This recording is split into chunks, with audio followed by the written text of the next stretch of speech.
Olá, salve Maria, seja muito bem-vindo, muito bem-vinda ao Cooperadores da Verdade. Eu sou Peter Martins e esse é o podcast para você conhecer, amar, viver e defender a fé católica. Pensamos a intercessão da Santíssima Virgem Maria, do nosso glorioso patrono, São José, de São Francisco de Sales e de Santo Tomás de Aquino, para que este episódio seja conduzido e frutifique segundo a vontade de nosso Senhor. Esse é o 6º episódio da 6ª temporada e nós vamos falar sobre a lei natural, um tema importantíssimo que não é necessariamente matéria de fé, mas é de razão natural. E para conversar comigo e apresentar esse assunto de maneira brilhante, nós temos aqui dois grandes convidados, grandes amigos, o professor Vitor Sales Pinheiro e o professor Rafael Cronge. Que honra tê-los aqui, meus caros. E eu queria que vocês se apresentassem para os nossos ouvintes e que falassem um pouquinho do trabalho de vocês também. Claro. Muito obrigado pelo convite, Peter. É um prazer estar aqui no teu apostolado, que no fundo é o apostolado da igreja, e também é um prazer estar junto com meu amigo Rafael Cronge, com quem eu sempre aprendo. Eu sou professor e pesquisador universitário, tanto na Universidade Federal do Pará quanto no Centro Universitário do Pará. Sou graduado em Direito, mestre e doutor em Filosofia, e ao voltar ao direito, na pesquisa acadêmica, escolhi um tema da filosofia do direito que não fosse incompatível, antes fosse convergente com a minha fé católica. E a lei natural é, no campo da filosofia do direito e da ética, esse ponto de convergência com a razão secular. E por isso eu me dedico tanto a ela. Bom, e eu também fico muito lisonjeado de estar aqui, de ter sido convidado. Estar aqui tanto com você quanto com o professor Vitor Sales, que é um grande amigo, e eu que digo, com ele que sempre aprendo. Eu me chamo Rafael Cronge Mateus, sou graduado em Direito, estou entrando agora no mestrado em Direito e apenas começando a trilhar o caminho acadêmico.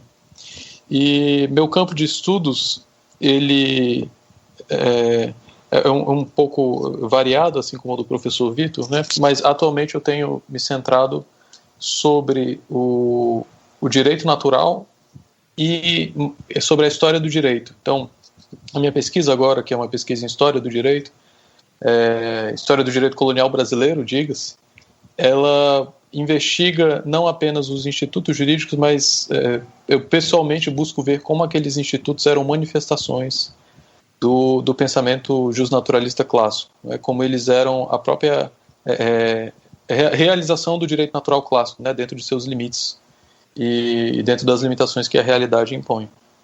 Então, esses são, assim, o meu campo de estudos é esse, e o meu interesse na lei natural vem também por essa convergência entre as questões filosóficas e jurídicas e a questão de fé.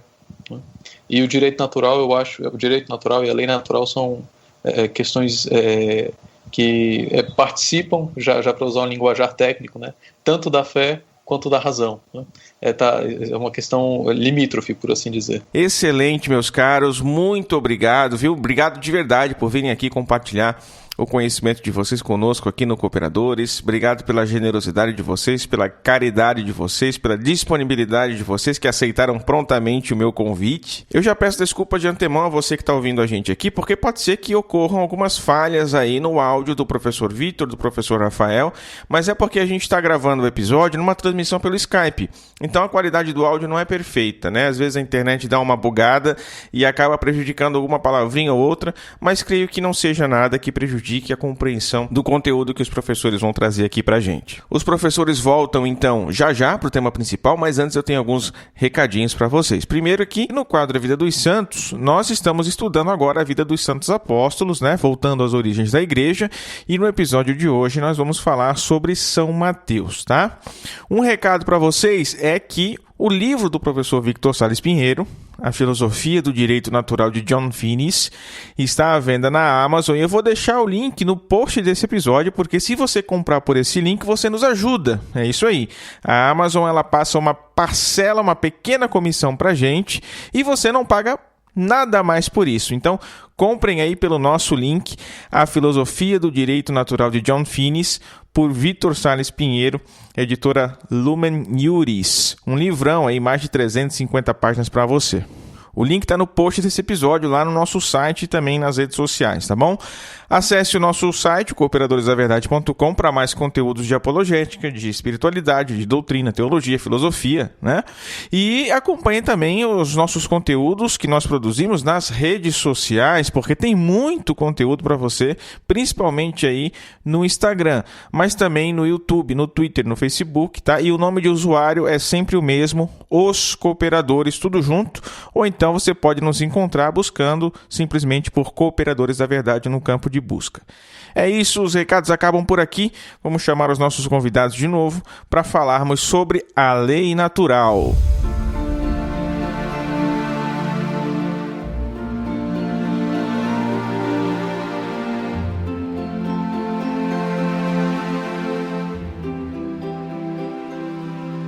Voltamos aqui com os professores Vitor e Rafael para falarmos aqui do nosso tema principal, sobre a lei natural. E os nossos ouvintes já estão acostumados, quando tem convidados aqui no Cooperadores, são eles que falam praticamente, né? Todos os outros episódios eu falo sozinho, então, para dar uma folga aí para os nossos ouvintes, eu fico no papel de entrevistador hoje, tá bom? E para a gente começar a nossa conversa aqui, vamos lá para o início de tudo mesmo, né? Começando pela definição dos termos. Então, meus caros, o que é a lei natural? Todos nós temos uma noção muito clara de que a lei pressupõe um legislador interessado em regular algo ou alguma conduta. A lei pertence ao vocabulário tanto da ciência quanto da política e do direito. Então a gente pode imaginar, talvez uma das leis naturais mais famosas, descoberta e desenvolvida por Isaac Newton, a lei da gravidade universal, por exemplo. Todos nós temos a experiência de soltarmos um objeto, por exemplo, um copo de água, no ar e ele cai. E a gente pode se perguntar muito bem por que ele cai, e a resposta é a lei da gravidade, que pressupõe uma estruturação causal entre corpos que gravitam entre si, e o corpo de massa maior empuxa e atrai o corpo de massa menor, por isso que nós e os corpos, se nos precipitarmos no espaço, caímos empuxados pela Terra, e é por isso também que a Terra está empuxada pelo Sol. E a Terra gravita em torno do Sol, que tem uma massa muito maior. Então, essa é uma lei natural que explica a regularidade dos fenômenos. Então, a ciência estuda a lei natural, a lei da natureza, melhor dizendo. E a política, o Estado, o direito, regula o comportamento humano a partir de leis que prevêem comportamentos com sanções, que autorizam, que permitem e que punem certos comportamentos antijurídicos ou injustos. Então a gente tem basicamente essas duas noções de lei da natureza, que é explicada pela ciência, e de lei que no linguajar técnico, no linguajar na ciência atomista, na ciência de Tomás de Aquino. Tomás de Aquino é o nosso grande autor, é o maior teórico e o autor de uma teoria da lei natural, não em contraposição, mas em relação com a lei positiva, que é a lei positivada pelos homens.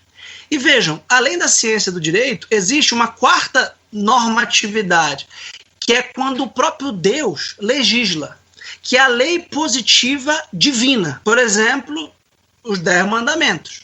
Por exemplo, as 8 bem-aventuranças, que não deixam de ser lei, promulgada por Nosso Senhor no alto da montanha. Né? Bem-aventurados os pobres de espírito. Isso é uma lei, a gente se alegra e se felicita com a pobreza do espírito. Isso é uma lei divina, revelada pelo Logos, pelo legislador próprio Deus, que é Cristo.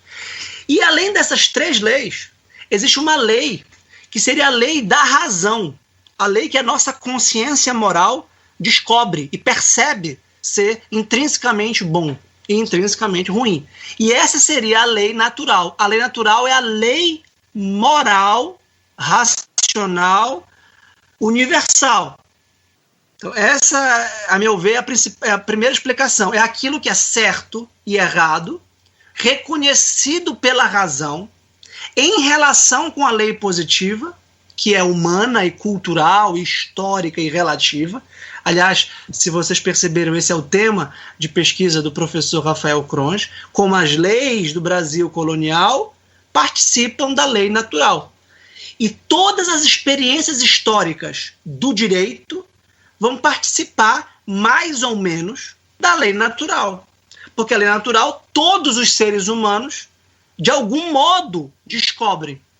E ao legislarem as suas condutas na sociedade pelo direito, manifestam ou obscurecem ou escondem essa lei. Tá? Então, os direitos humanos, por exemplo, na nossa interpretação, menino do Rafael, por exemplo, com certeza, e da interpretação católica atual do magistério da igreja, são expressões da lei natural. Mas os direitos humanos também podem ir contra a lei natural.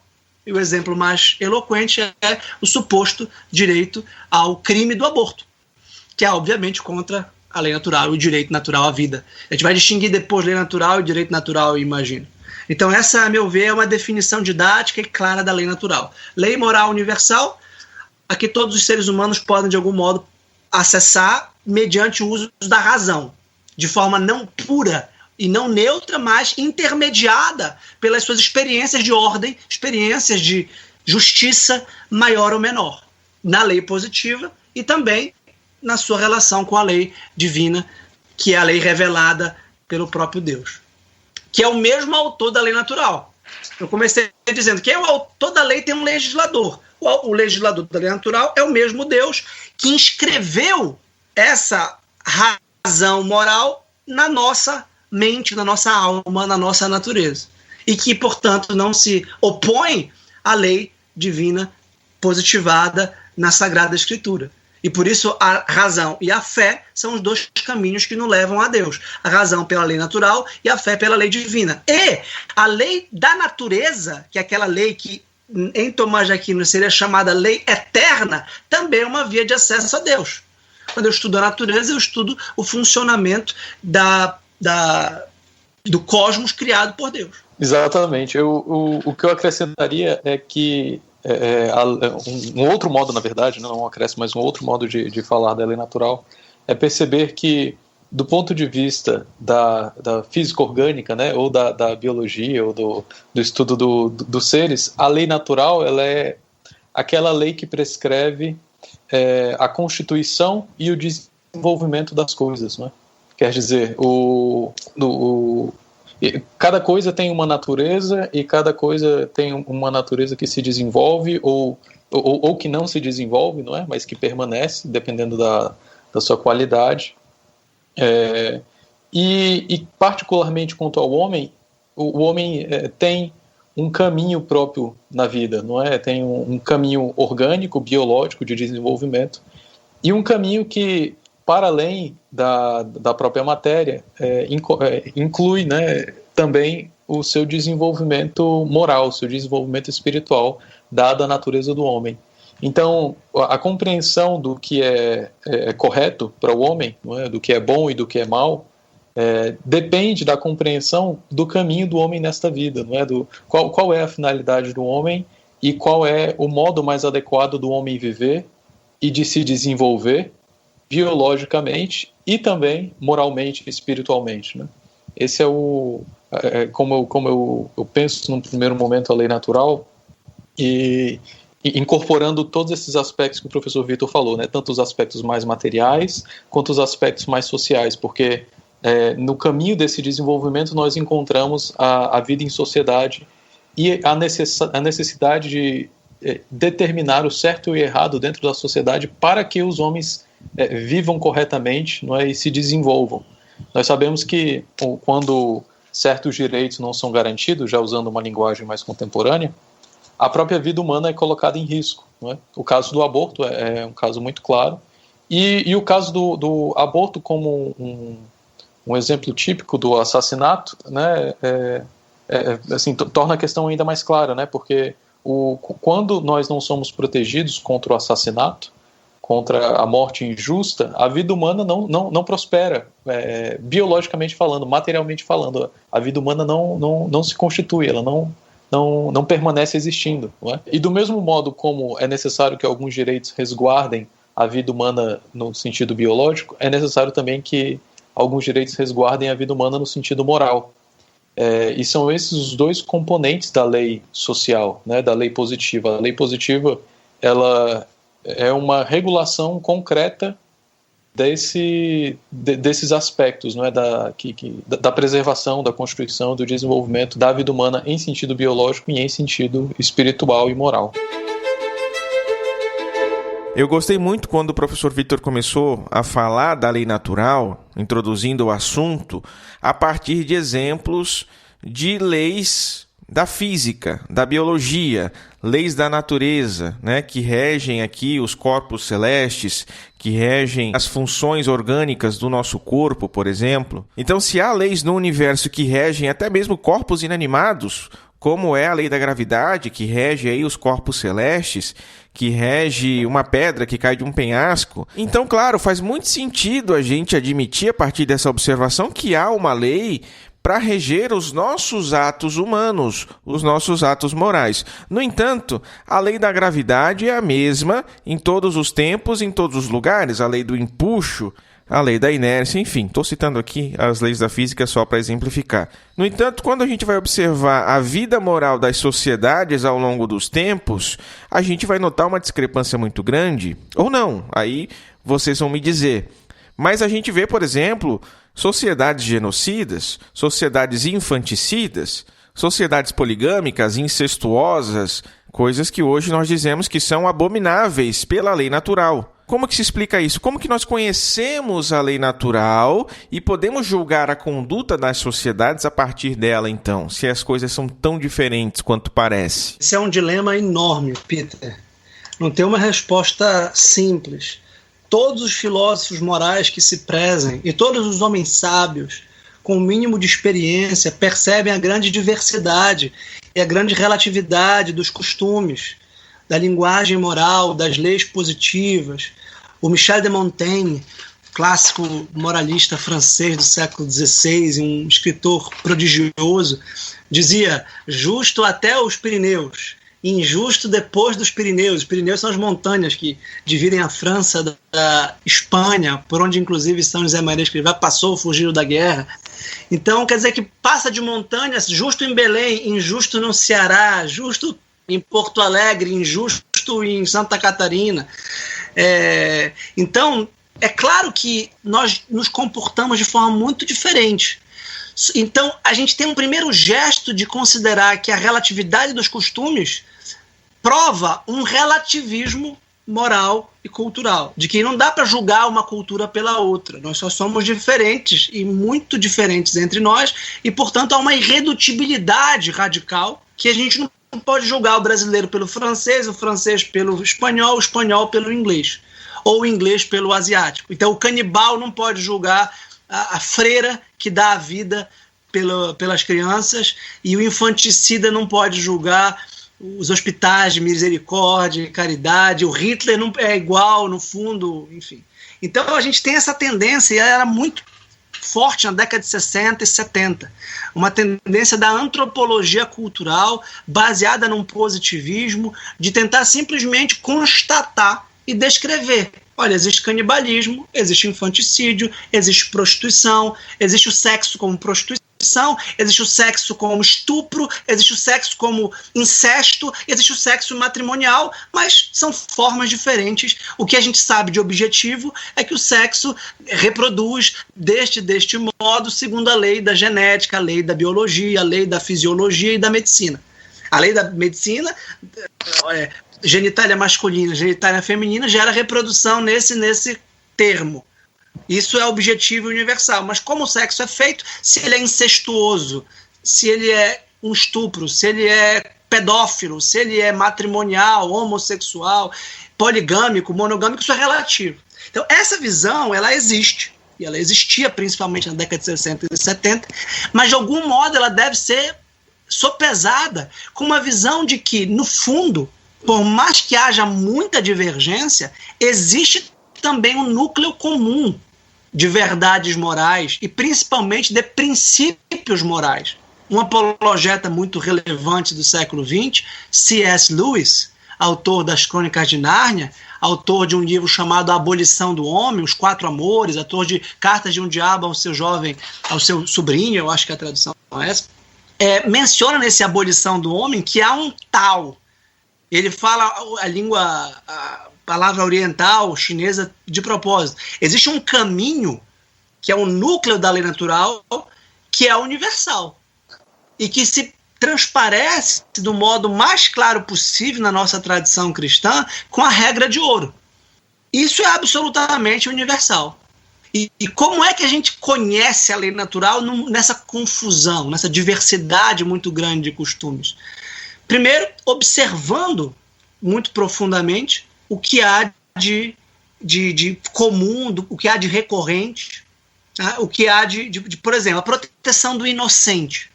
Nunca, nenhuma tradição disse o inocente deve ser morto. O que varia muito é quem é o inocente.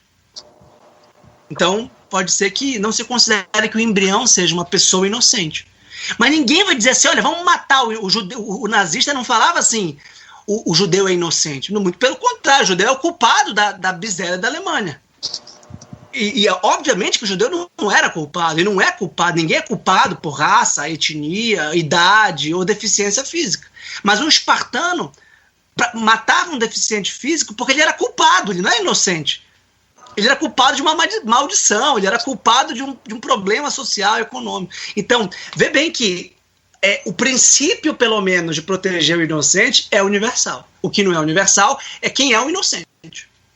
Então, para usar o termo técnico e responder a pergunta de modo objetivo, Tomás de Aquino fala de uma sindéresis, que é uma intuição dos primeiros princípios da razão prática, que reconhece que o bem deve ser feito e o mal deve ser evitado. Então, essa seria uma intuição que dá início ao raciocínio prático para que a gente analise o que é o bem e o mal na prática, a partir da experiência, da prudência e do discernimento que a nossa consciência moral, mais ou menos iluminada pela revelação e mais ou menos beneficiada pela nossa tradição, porque você pode comparar as tradições, sim.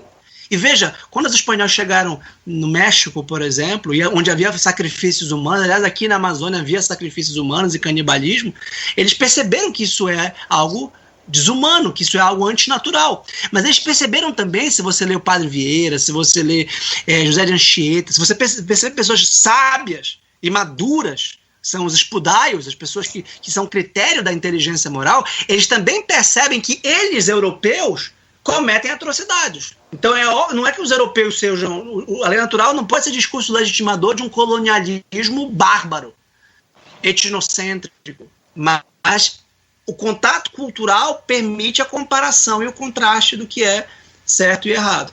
E a consciência moral do sábio, não é do filósofo, mas do sábio, vai discernir e vai encontrar critérios, esses são os critérios da lei natural, são os bens humanos, para julgar as situações. Esse questionamento é interessante, Peter, porque no final das contas ele é tão antigo quanto a própria discussão acerca da lei natural, né?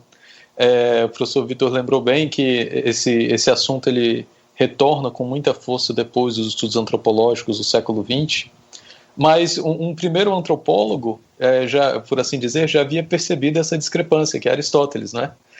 Aristóteles ele era um grande estudioso que fazia estudos comparados, ele era um grande cientista político que estudava diversas constituições, e veja, constituições não apenas no sentido de documentos legislativos, mas constituições no sentido completo, né, da palavra, que é tanto o documento legislativo quanto a forma concreta de organização das diversas sociedades.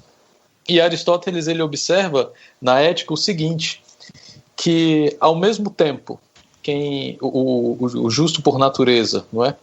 Ele é como fogo que queima tanto em Atenas como na Pérsia.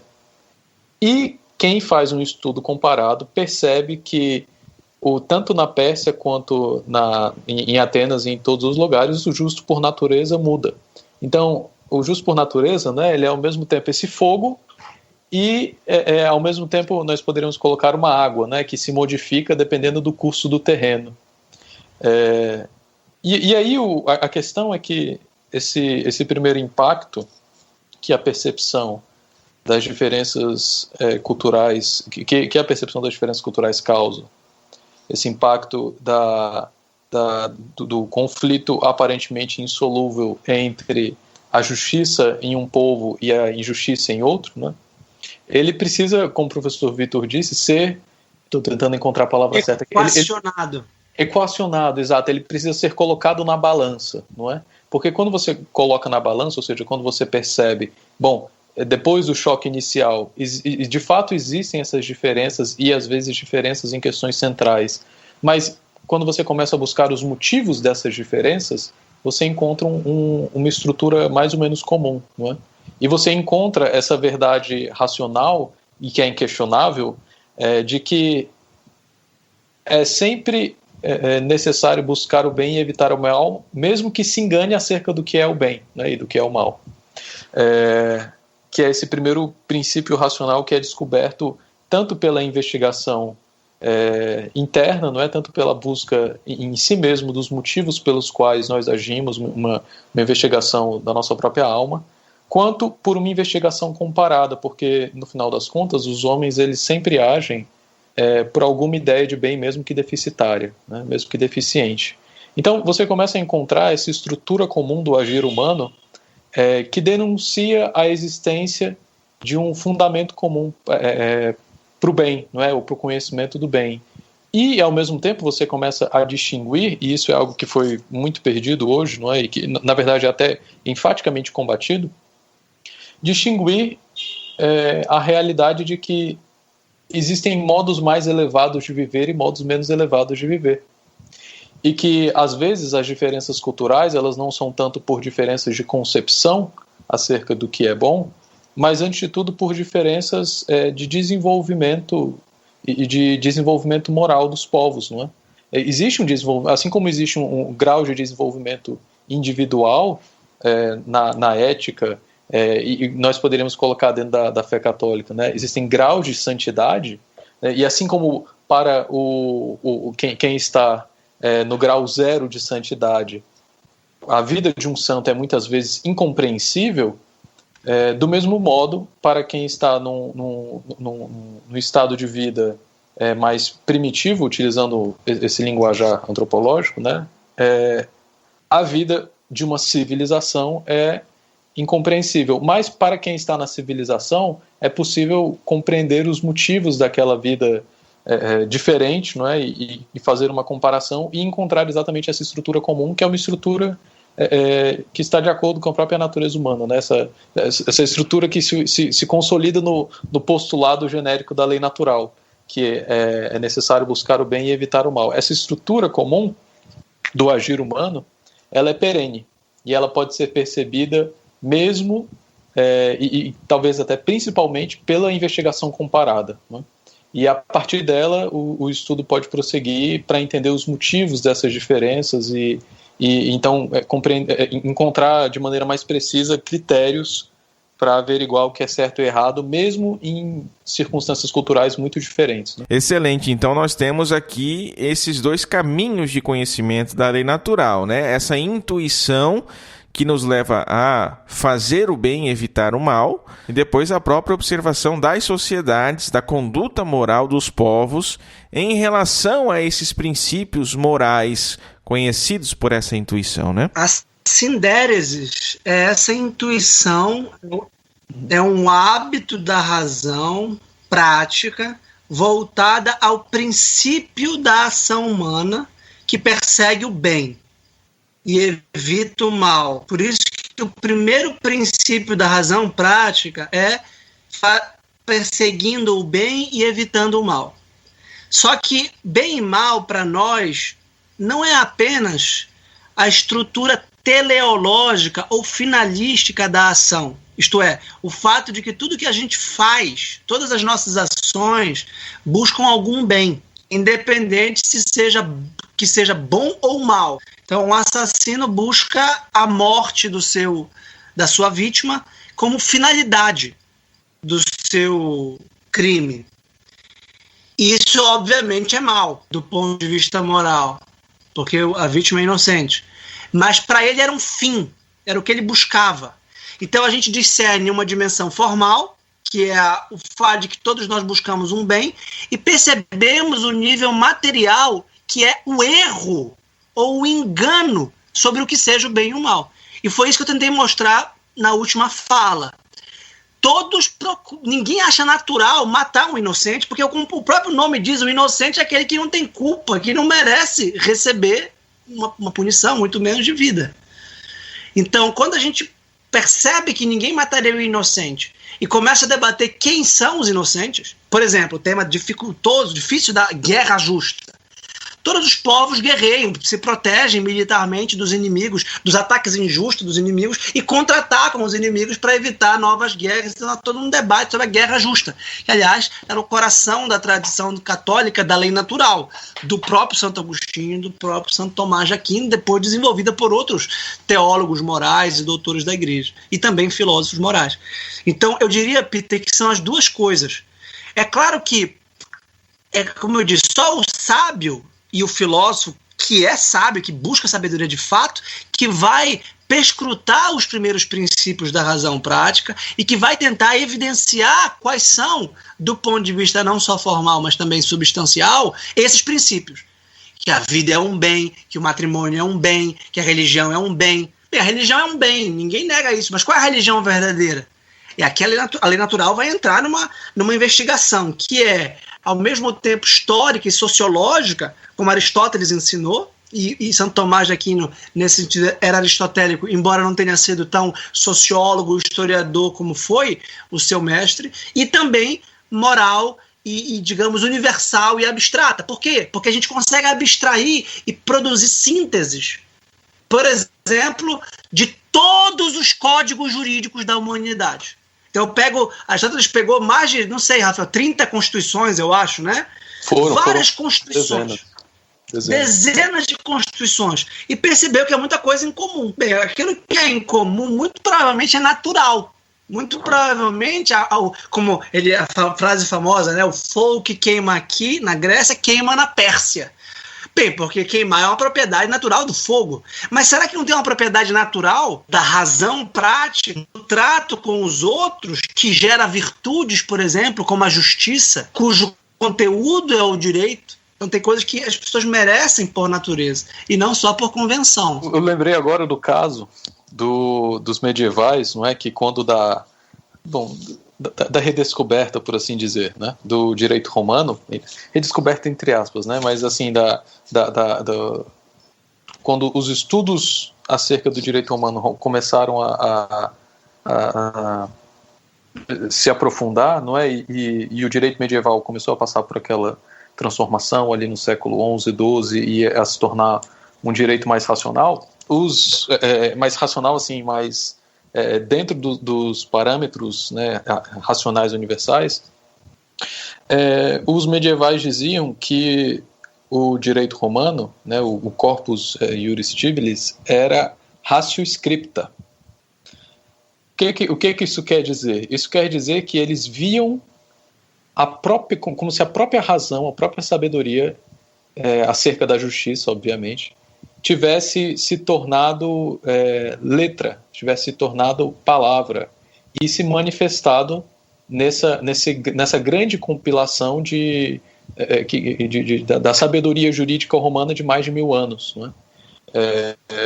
Então, essa consolidação da razão numa forma escrita, não é? Essa percepção de que existe de fato aquilo que é perene, por assim dizer, né?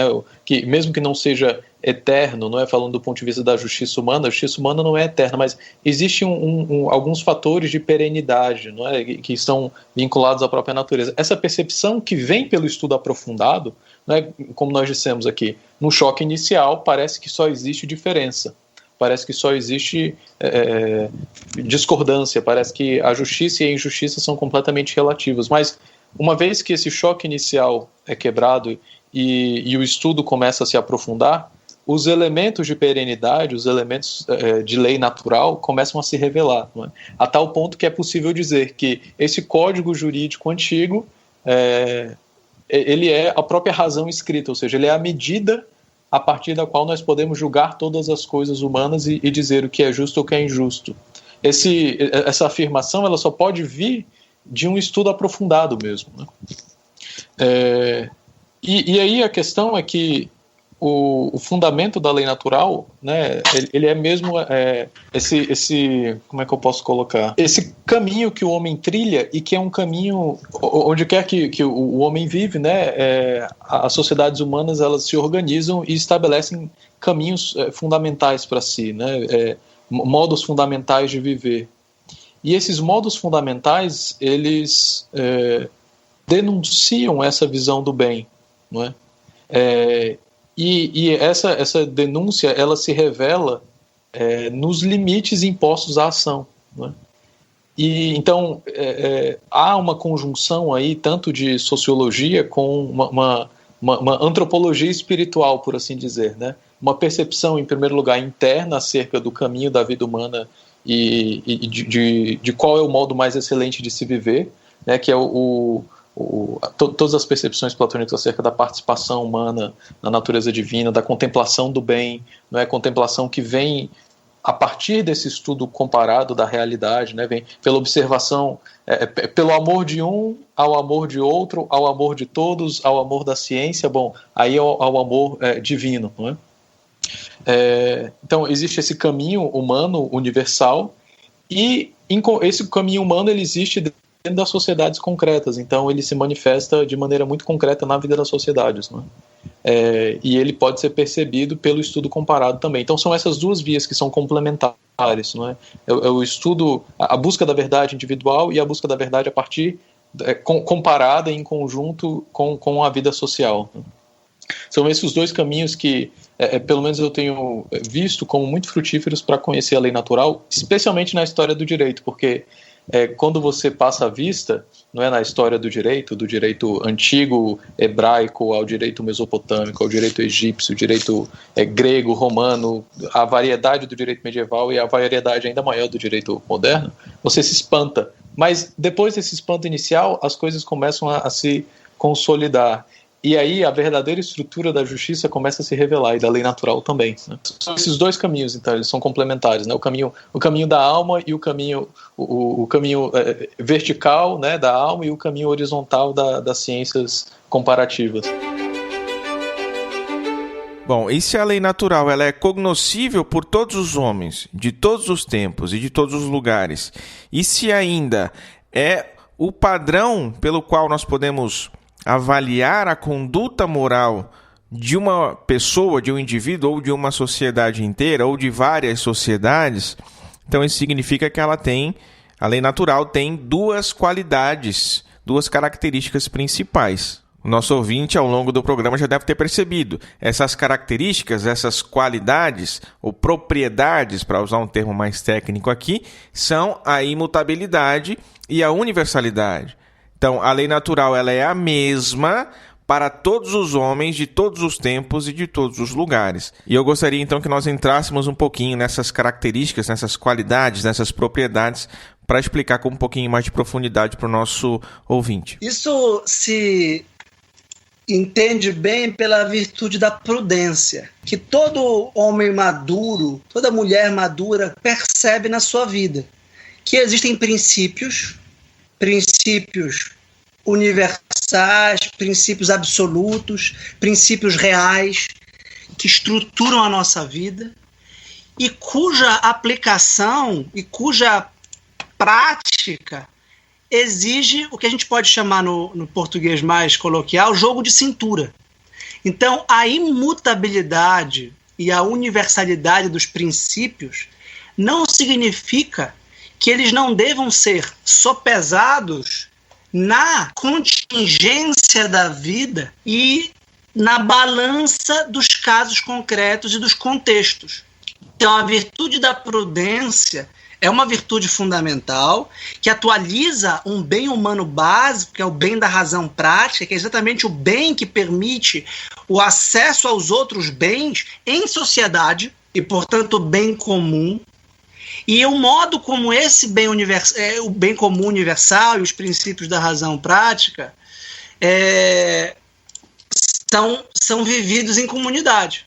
Então, na infinita variedade das relações sociais, por exemplo, a virtude da justiça vai tentar conferir a cada um o que lhe é de direito segundo uma proporcionalidade, segundo uma igualdade, como dizia Aristóteles, e a definição clássica de Graciano, que Tomás de Aquino absorve, segundo uma proporcionalidade, como eu acho que a palavra se entende melhor.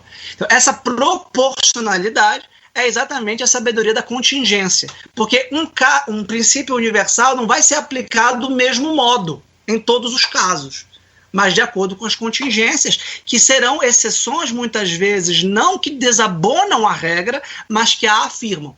Então, toda regra tem uma exceção, e é nesse jogo da regra e da exceção que a gente vai exercitar a prudência.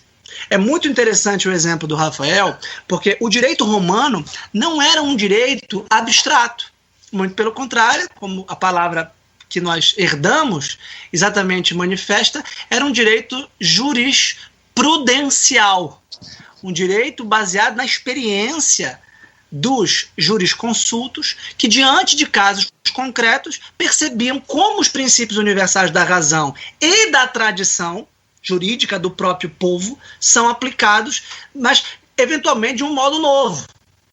E quando eu falo isso, pode soar relativista. Então cada caso vai ter sua própria regra. Não, mas cada caso diferente. Então aqui, por exemplo, a internet. A internet é um novo universo que a gente está muito longe de decifrar. Está muito longe mesmo. E o direito vai tentar acompanhar,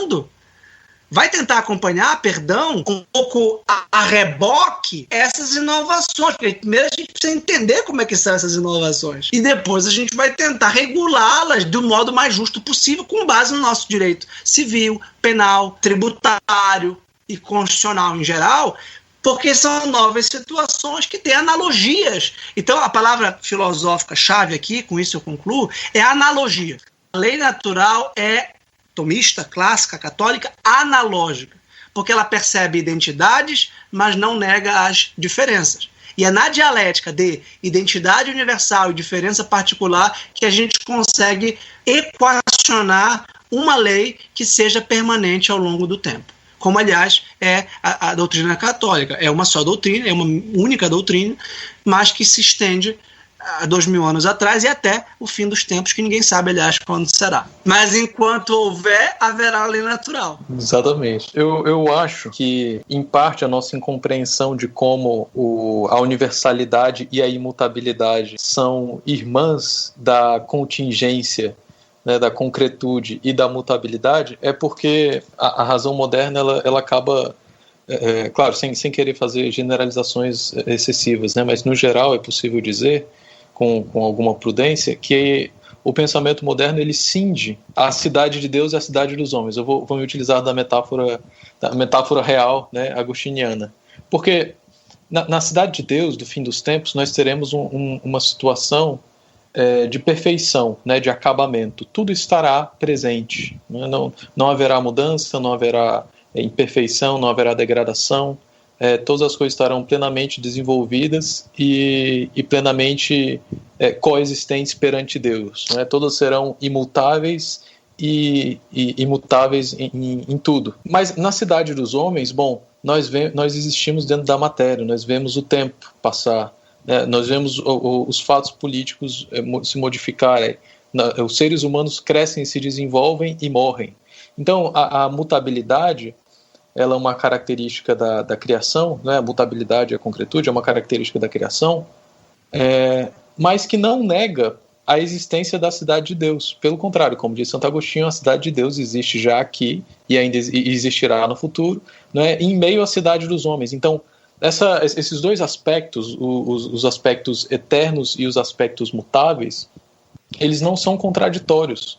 Né? E a investigação de Santo Agostinho sobre o tempo mostra isso com clareza, não é? Porque ele resolve o problema do tempo e da eternidade, mostrando que a eternidade é exatamente a atualidade de todos os tempos. Ou seja, as coisas não estão em conflito. Pelo contrário, elas se harmonizam perfeitamente. Né? E como é que isso chega para nós no problema da lei natural? Porque a lei natural, embora ela seja de fato universal e imutável, ela não vai contra a concretude e a mutabilidade da vida humana. Mesmo porque, para ser justo, ela precisa ser justa em cada situação, né? Então ela precisa se adequar. E aqui eu acho que a história do direito é muito útil, porque ela nos faz perceber como esses problemas eram resolvidos em outros períodos, não é? Antes dessa cisão entre os aspectos concretos e os aspectos eternos da realidade, ou perenes da realidade. O meu estudo específico na dissertação é sobre alguns institutos jurídicos que eram poderes reais, poderes políticos jurídicos que os reis tinham, os príncipes na verdade tinham, de modificar a lei. E não apenas de modificar a lei, mas de modificar a própria constituição da sociedade, modificar a própria medida da justiça.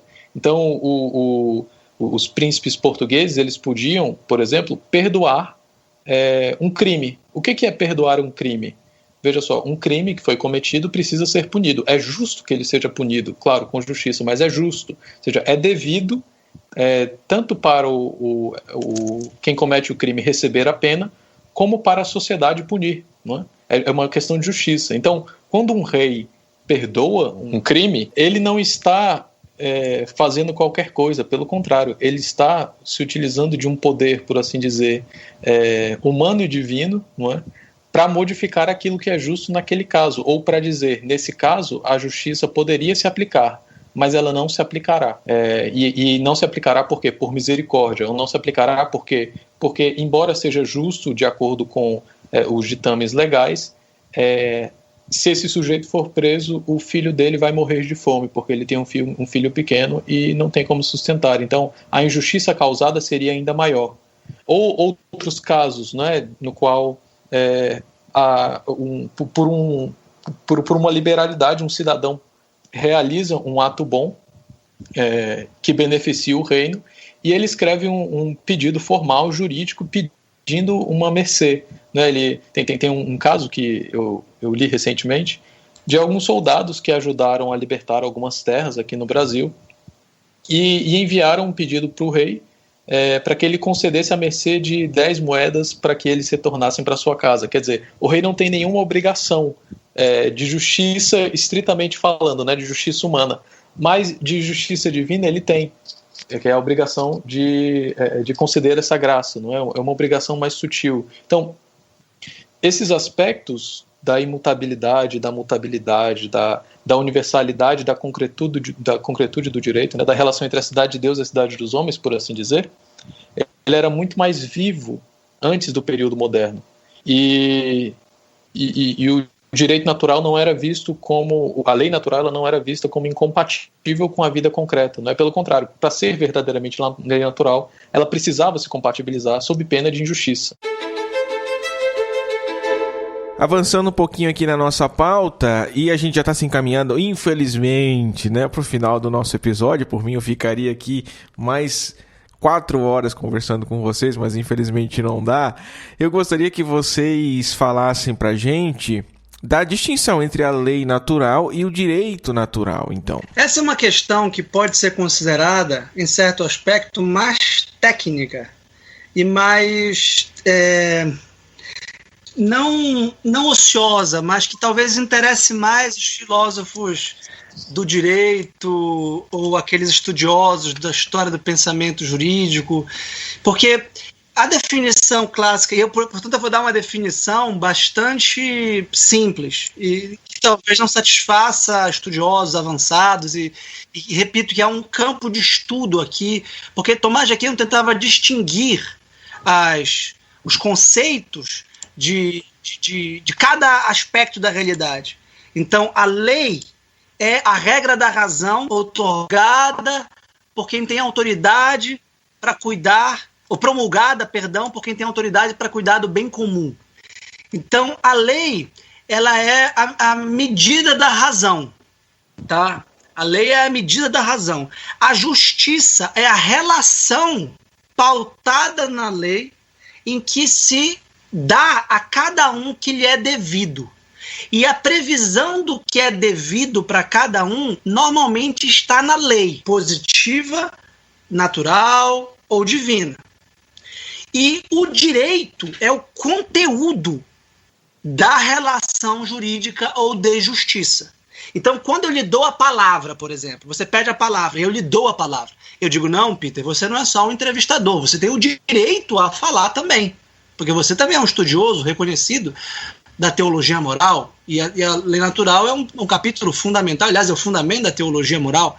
Então, eu reconheço que é devido a você a oportunidade de falar. Eu digo ao Rafael, ele tem o direito natural à propriedade, eu não posso subtrair um livro dele. E onde está previsto o seu direito à fala, é o direito dele à propriedade? De algum modo, na lei natural. Então, o direito natural ele é o conteúdo da relação de justiça, que pode ser natural ou positiva. Se este direito, que é dado, digo dado porque é para a gente visualizar, né? Mas é muito mais abstrato do que dar um objeto, tanto na lei natural quanto na lei positiva. E, repito, pode estar previsto também nas nossas relações com Deus. Por exemplo, a gente sabe que a virtude da piedade, que é os nossos atos para com Deus, são um aspecto da virtude da justiça. Ou seja, o que nós devemos dar a Deus? Honra, louvor, glória, devemos pedir perdão, tudo isso que nós devemos a Deus é uma relação de justiça para com Deus, prevista simplesmente, sobretudo, na lei divina. Deus tem um direito do nosso louvor. O louvor a Deus é um dever nosso. Então, o direito que Deus tem, por ser quem Ele é, está previsto na lei divina. Então, a lei prevê uma relação equitativa, justa ou jurídica, cujo conteúdo é o direito. Então, o direito positivo é o direito previsto pela lei positiva. E o direito natural é o direito previsto pela lei natural. Essa é a minha explicação, assim, a mais didática e inicial possível. Eu concordo inteiramente. E o pequeno comentário que eu vou fazer é apenas no sentido de que alguns problemas da compreensão do que é verdadeiramente justo por natureza, não é? E desse grande tema, eles se resolvem mais facilmente quando a distinção é feita, não é? Porque, às vezes, a discussão acerca do que é justo nas diversas sociedades, ela se confunde com a discussão acerca do que, de fato, é a lei natural. Então assim, eu acho que dá para distinguir a lei natural pelo direito natural mais ou menos da seguinte maneira, né? A lei natural, do ponto de vista humano, né? Ela é essa lei de constituição de desenvolvimento do homem que pode ser conhecida pela razão, e essa lei da natureza que permite dizer abstratamente, não é, o que é certo e o que é errado. E o direito natural é o modo concreto como essa lei natural foi realizada nas mais diversas sociedades e, ao mesmo tempo, a prova de que essa lei natural é sempre realizada em maior ou menor medida, de tal sorte que, se não fosse assim, as diversas sociedades sequer poderiam existir, não é? Porque uma sociedade, se não estiver fundada na lei natural, ela não se constitui, ela não existe, não é?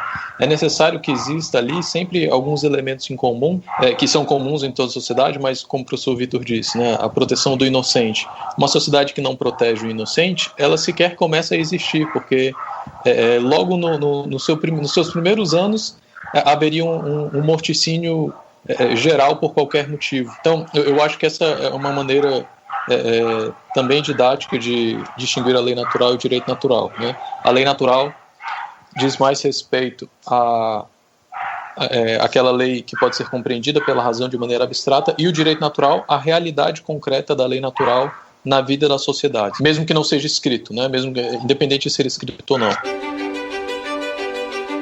Eu quero tomar a liberdade de improvisar um pouquinho e propor um tópico aqui, o último tópico do nosso episódio, eu prometo, que não estava programado na nossa pauta, mas é com relação à defesa da lei natural. Porque é o seguinte, nós somos católicos, estamos falando aqui da lei natural promulgada por Deus, algo muito bonito. No entanto, para a grande maioria das pessoas que vivem aí no meio acadêmico, no meio político, isso é praticamente loucura. Nós vivemos hoje, de forma quase universal, num positivismo jurídico, ou seja, aquilo que está escrito é a lei. E não existe uma lei absoluta ou uma noção absoluta de conduta moral a qual nós podemos nos guiar para legislar.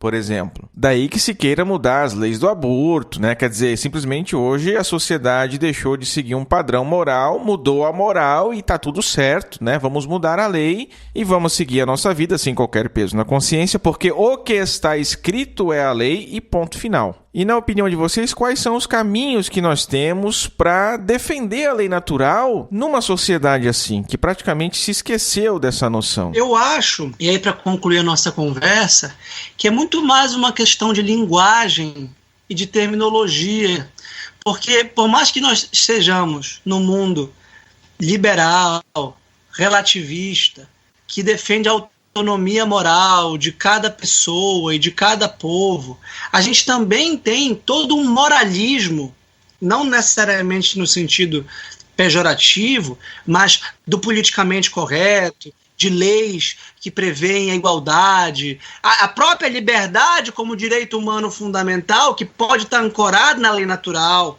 os direitos humanos. Então a gente tem uma linguagem, educação universal, saúde universal, contra a escravidão, contra a colonização, contra a misoginia, contra o patriarcado, contra o abuso sexual de menores, contra... Enfim, a gente tem uma pauta moral relativamente universal e por mais que nós possamos divergir nos meios da sua consecução, nos seus graus, e possamos divergir sobre essa pauta moral, a gente tem uma certa consciência moral, a gente é muito ressentido dos nossos erros, basta falar do nazismo, então a gente não aceita de jeito nenhum uma proposta nazista, né? Em geral, digo, de jeito nenhum, claro, pode haver gente nazista, mas a gente tem uma reação muito drástica a isso. Então, a lei natural continua atuando. Tem uma frase de um latino, não lembro se é o Quintiliano, acho que não é o Cícero, eu acho que é Horácio. O Horácio, poeta latino, dizia: quando a gente joga a natureza fora, ela volta pela janela. Não tem como lutar contra a natureza, não tem como ir contra a lei da gravidade. É claro que a lei natural é muito mais sutil por ser moral, ela é muito mais cultural, ela envolve linguagem, ela envolve hábitos, envolve educação, envolve formação, envolve grau de inteligência moral, de santidade, como disse o Rafael, e portanto é claro que ela é marcada por essa grande diversidade, mas ela está aí, ela está atuando. A gente continua buscando fazer o bem, continua buscando evitar o mal, e diverge um pouco sobre o que é o bem, mas tem alguns consensos provisórios sobre o que é o bem e o mal. E claro que a fé deve ser defendida, deve ser praticada de peito aberto na esfera pública, não só do ponto de vista moral, mas também político e jurídico, na esperança, não escatológica, não transcendente, mas na esperança de que a razão existe.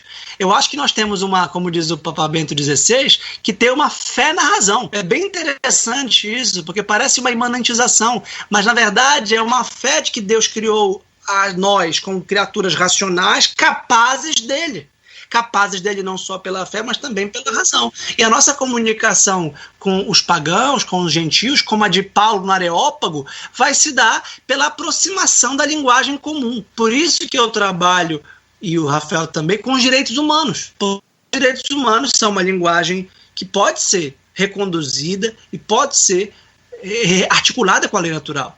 E é muito difícil você dizer alguém que seja contra os direitos humanos. E você pergunta, você tem o direito humano de ser contra os direitos humanos, provavelmente? E você tem o direito humano de ser contra os direitos humanos. Então você reconhece que há um direito natural a você divergir, a pensar e contra, muito provavelmente, ao globalismo da ONU, sei lá. Sim, eu sou contra, tá bom, então isso é um direito natural, porque não foi nenhuma legislação positiva que previu esse direito seu. Provavelmente. Então a gente começa, pelos recursos filosóficos, pela lógica, pela dialética, a mostrar que a gente não tem como sair da pauta da lei natural. Porque a lei natural é a razão prática no seu melhor funcionamento. Como o Rafael mencionou, a eternidade como a atualidade plena de todos os instantes, de todos os tempos, de todos os momentos, a razão prática na sua máxima potência, ela alcança a lei natural. E às vezes ela está debilitada, está enfraquecida, está adormecida e por isso ela a nega. E a gente, por um lado, vive nessa negação cultural da lei natural, por outro, a gente tem muitos motivos de afirmá-la. E eu acho que os direitos humanos, ou essa consciência moral traumatizada pelas guerras mundiais, pelo genocídio, pelo racismo, pelo patriarcado, pela colonização, é uma forma de reivindicar um projeto universal de moral objetiva que está inscrito na tradição da lei natural. Eu concordo inteiramente com o professor Vitor, e eu acho que essa frase do Papa Bento XVI é muito acertada, porque parece que de fato existe um descrédito da razão, não é? Nós falamos muito de que vivemos numa era que descende do iluminismo, ou que é uma era racional contra as religiões, não é? Porque as religiões seriam irracionais e impossíveis de serem demonstradas, e que a verdade religiosa ela é sempre subjetiva, não é? Diferente da verdade pública, né? Da verdade política, mas no final das contas esses discursos eles não confiam que a razão pode buscar e conhecer aquilo que é verdadeiro e aquilo que é justo de fato, né? Aquilo que é justo concretamente falando. Esse recurso aos direitos naturais e por assim dizer, a recondução, a utilização desses termos, né? Do termo os direitos humanos, já muito consolidados e já em ampla utilização, ou nós podemos até colocar no nosso caso brasileiro, né, dos direitos fundamentais positivados na Constituição, né, a utilização dessa linguagem e a revelação de que essa linguagem, no final das contas, ela aponta para algo que vai além dela, né, e que ela não é senão a consolidação de todas as reflexões já seculares, já milenares, acerca do que é justo, me parece ser o caminho mais viável hoje, né? E o professor Vitor falou que não existe quem seja contra os direitos humanos, não é? E é muito curioso porque alguns autores, até alguns autores excelentes que são contra os direitos humanos, eles são contra os direitos humanos conforme defendidos por aqueles que são contra o direito natural, mas do ponto de vista do justnaturalismo, existe uma forma de defender, e é o que a Igreja faz, em parte, né? Quando você lê as encíclicas da doutrina social da Igreja, não é? Desde a Rerum Novarum, até um pouco antes, né? Mas a partir da Rerum Novarum até hoje, todos os temas que são tratados lá são tratados, na medida do possível, em uma linguagem aceitável hoje, mas reconduzindo essa linguagem aceitável na sociedade ocidental para o seu sentido verdadeiro. Então eu acho que o trabalho é esse, né? O trabalho é um trabalho de recondução, não é tanto um trabalho de combate, mas é um trabalho de mostrar que aquilo que já se espera, aquilo que já se faz, que as ideias que se tem acerca dos direitos humanos, dos direitos fundamentais, elas, no final das contas, têm a sua raiz genuína, não em um mundo abstrato, mas na própria compreensão daquilo que é a lei natural e a compreensão já multissecular, né? Que remonta a Platão e Aristóteles, pelo menos. E na verdade, nós podemos até remontar ao grande legislador, né, a Moisés. Mas é esse trabalho de recondução que é necessário, pelo menos me parece.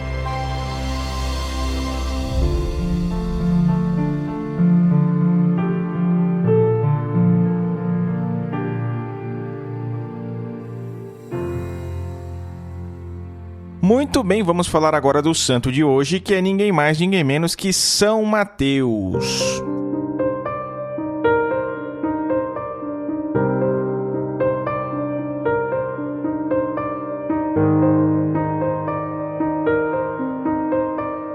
Há pouquíssima informação sobre São Mateus, é praticamente impossível apresentar uma biografia dele ou algo assim.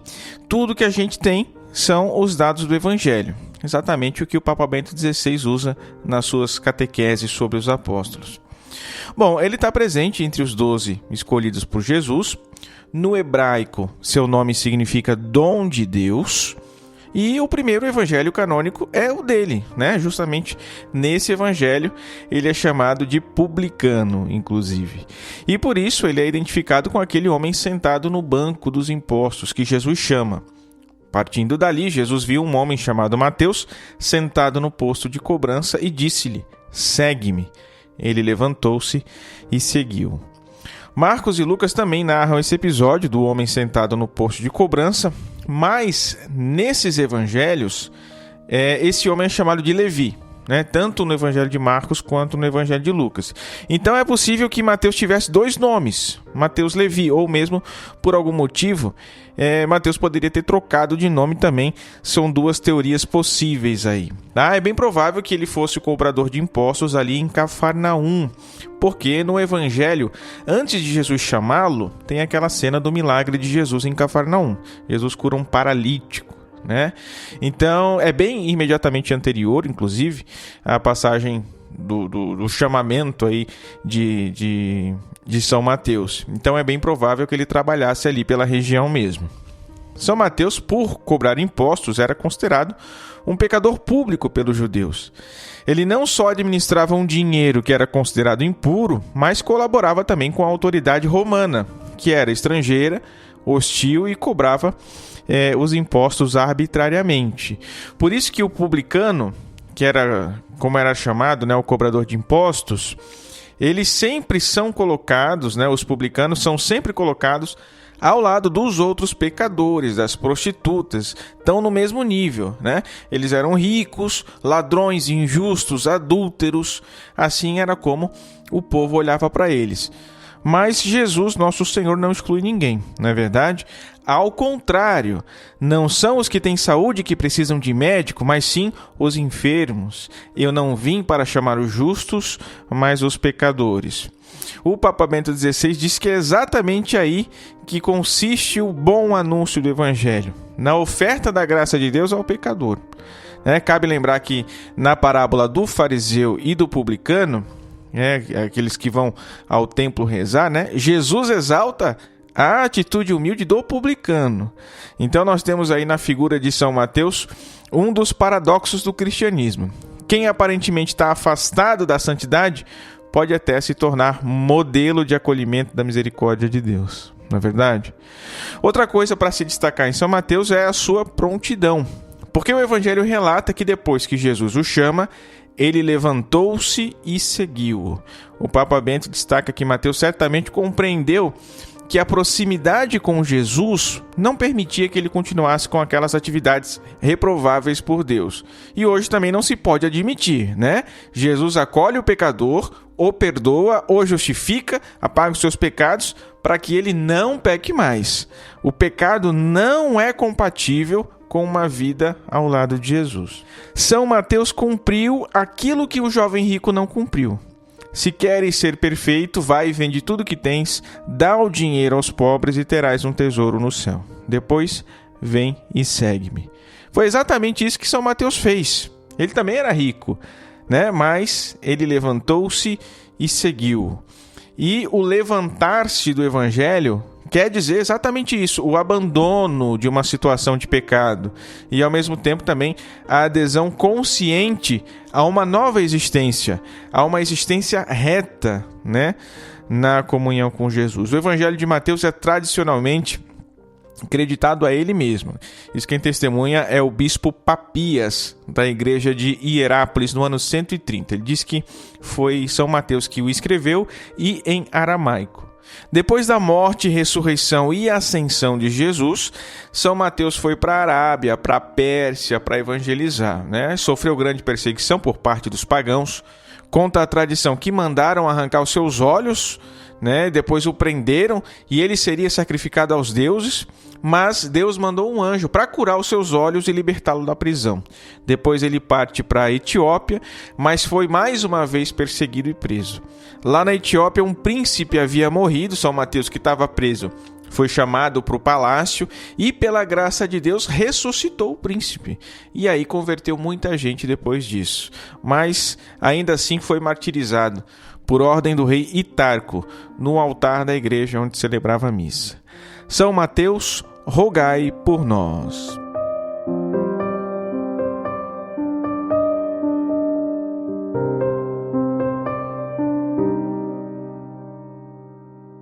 Rezemos a Virgem, nossa doce e suzerana, que nos proteja, nos guie e cuide sempre do nosso apostolado. Subtum presidium confugimus sancta Dei genitrix, nostras deprecationes ne despicias in necessitatibus nostris, sed a periculis cunctis libera nos semper, Virgo gloriosa et benedicta, Amém. Meus caros, muito obrigado. Foi uma honra enorme tê-los aqui no Cooperadores. Agora a gente vai se despedir, mas eu queria, professor Vitor, que você falasse do seu livro. Eu já falei, né? Dei um recadinho lá no início, mas fale agora você, por favor, reforce aí o convite para que todos possam conhecer a sua obra. Claro, tenho o maior prazer de divulgar 2 livros que eu lancei. Um acadêmico, A Filosofia do Direito Natural, de John Finnis, que é este autor australiano radicado na Inglaterra e, portanto, inglês, que é o grande defensor hoje de uma teologia moral da lei natural e também de uma filosofia moral e jurídica da lei natural. Então, aqui tem 10 artigos acadêmicos sobre a lei natural e também um livro que está no prelo, já em pré-venda, pela editora Realizações, chamado A Crise da Cultura e a Ordem do Amor, em que eu sou muito menos abstrato e muito menos teórico do que fui neste livro acadêmico, para ser mais prático e tentar ensaiar filosofia da cultura, de acontecimentos, de casos concretos, inclusive como o aborto, mas também sobre a família, a educação dos filhos, a arte, religião, sempre numa pauta filosófica que eu considero ser da lei natural, embora esse termo não apareça tanto no meu livro, mas o Finnis está também por trás dele, principalmente Santo Tomás de Aquino, cuja ética é das virtudes e da lei natural. Muito obrigado, Peter, sucesso no programa, deixo o meu abraço afetuoso ao professor Rafael, é sempre um grande prazer, e estou à disposição também dos ouvintes nas redes sociais, no Instagram, no YouTube, como eu puder ajudar. Um abraço a todos, fiquem com Deus. Bom, a minha despedida, ela também se baseia nos livros do professor Vitor, porque um deles eu já recebi e o outro estou muito ansioso para receber. o livro que está no prelo. E eu que agradeço a oportunidade, Peter, de ter conversado com vocês dois nessa última hora. Agradeço muitíssimo a disponibilidade do professor Vitor. E também, como você sabe, Peter, estou à disposição do apostolado, né? De todos os modos que eu puder ajudar. Excelente, muito obrigado, professor Vitor, professor Rafael, pela participação. Não esqueçam que o link para o livro do professor Vitor Sales está disponível no post desse episódio, tanto lá no nosso site quanto nas redes sociais, tá? Compre aí que você não vai se arrepender. E, pelo amor de Deus, né? Sigam aí esses gigantes nas redes sociais. É só procurar por Victor Sales Pinheiro e Rafael Cronge Mateus, que você acha facilmente, principalmente no Instagram.